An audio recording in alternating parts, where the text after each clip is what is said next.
Hey guys, I'm in the hammock in our backyard. I'm eating an apple that came off the tree. We got apples this year. And I want to talk for a few minutes about co founder friction and what to do if you're in a situation where you started a company with somebody and now it's not feeling sweet and it's not feeling good and there's friction and you don't know what to do.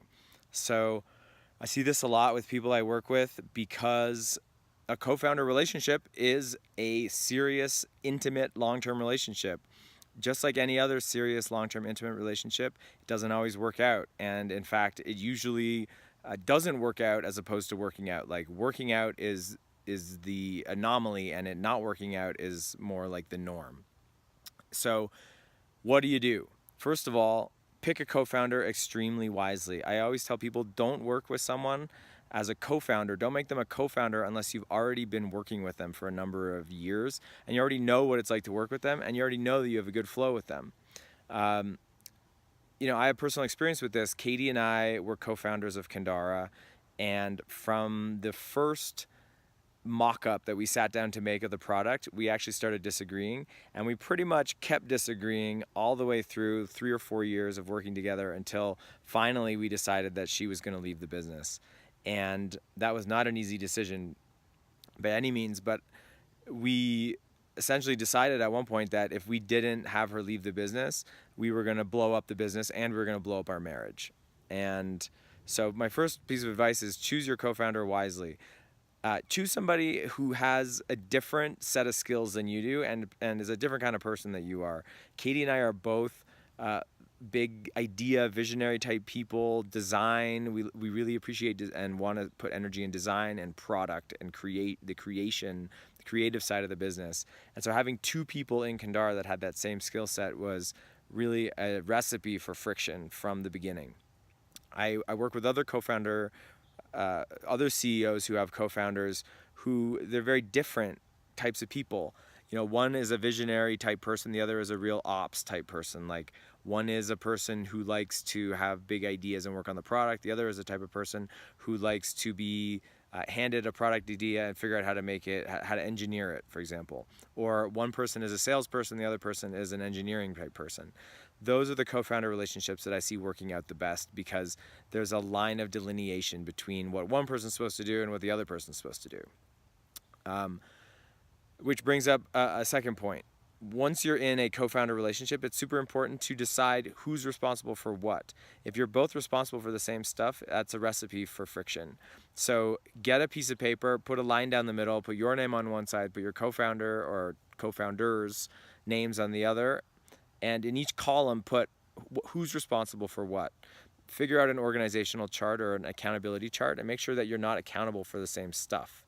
That's a good recipe for making a co-founder relationship work. However, in many cases, a co-founder relationship still doesn't work because there's disagreements about equity, or there's disagreements about the direction of the company, or there's disagreements about the amount of work that each person's putting in, or there's disagreements about the amount of time that someone's going and not getting paid, or not getting paid what they used to be getting paid.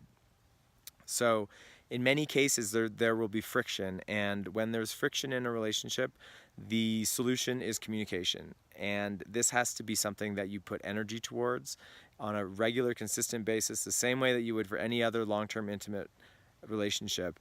You got to invest in the relationship, invest in communication, and make sure that communication is working. People are saying what's true for them and being heard by the other person.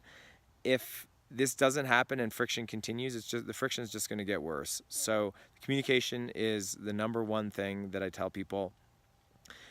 Often there will be stuff that neither person wants to talk about.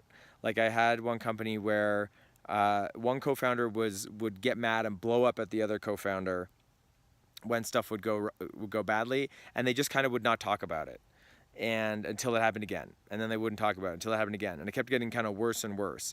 And it's hard stuff to talk about for one person to sit down, the CEO in this case, to sit down and say, hey, every time I give you bad news, or every time I tell you that something didn't happen, you blow up and say really hurtful things to me, and I don't like it. It hurts my feelings. I don't want to exist in a work environment where this is happening. That's a hard conversation for some people to have, for most people to have, I would say. And those are the conversations that you got to have. So once you identify friction, the first thing to do is to start communicating. Sometimes it might be helpful to get a mediator to come in and sit in the room with you. You could get an investor, you could get a coach. Somebody to sit there might be necessary to make the conversation go smoothly, and you might have to do a number of sessions.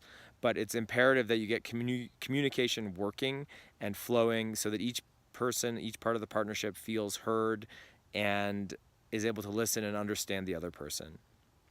It's just like a marriage or a romantic relationship. You got to get on the same page and restore trust and restore a feeling of, okay, this is working. Because if you can't get it to the point where it feels like, okay, this is working and there's constant friction, I know from personal experience and from the experience of working with lots of companies that the amount of energy you'll burn through is immense. Your customers will feel it, your vendors will feel it, your investors will feel it, your employees will feel it. If there's constant friction at the top, it's going to slow down the company massively. Katie and I think, probably wasted years and millions of dollars because we had constant friction between us. And when Katie left the business, we found a new level of growth and success. We raised millions more dollars. We launched the product. We started making revenue. We took the company from 6 figures to 7 figures. And all that happened because, in large part, because the friction that Katie and I were living in and dealing with on a daily basis was gone. And for us, it was especially relieving because Katie went from being my co-founder and constant friction to being my supporter at home, my partner at home. So the bottom line is, this is a long-term intimate relationship. Communication, therefore, is the number one most important thing. And if you can't get the communication right and you can't get accountability set and the relationship feeling good, then I recommend one person leaves the partnership. One person leaves the company. It's going to unlock all kinds of energy. It feels traumatic, and it is traumatic. It's like a divorce. It's hard to get out of a bad relationship. And it takes a lot of energy to get up the courage to get out of a bad relationship. But I've worked with enough people and I've seen in my own company, what's on the other side is worth it. It's worth having harmony in your company and harmony at the top, harmony among the leadership team. You really need that kind of harmony to have sustainable growth and success. So if you're in a relationship with a co-founder and you're having friction and it's not feeling good, the number one thing to do is to start communicating, lay out responsibilities, see if you can hear each other and reestablish trust. And this might take many sessions over many months. And if you can't do that, then my advice is somebody's got to leave. You got to get somebody out so that new energy can come in, and all that energy being used to fight and tussle will get unleashed, and you'll find a new level of success. So those are some thoughts on co-founder friction and co-founder relationships, and hope that's helpful. And I'll see you guys next time.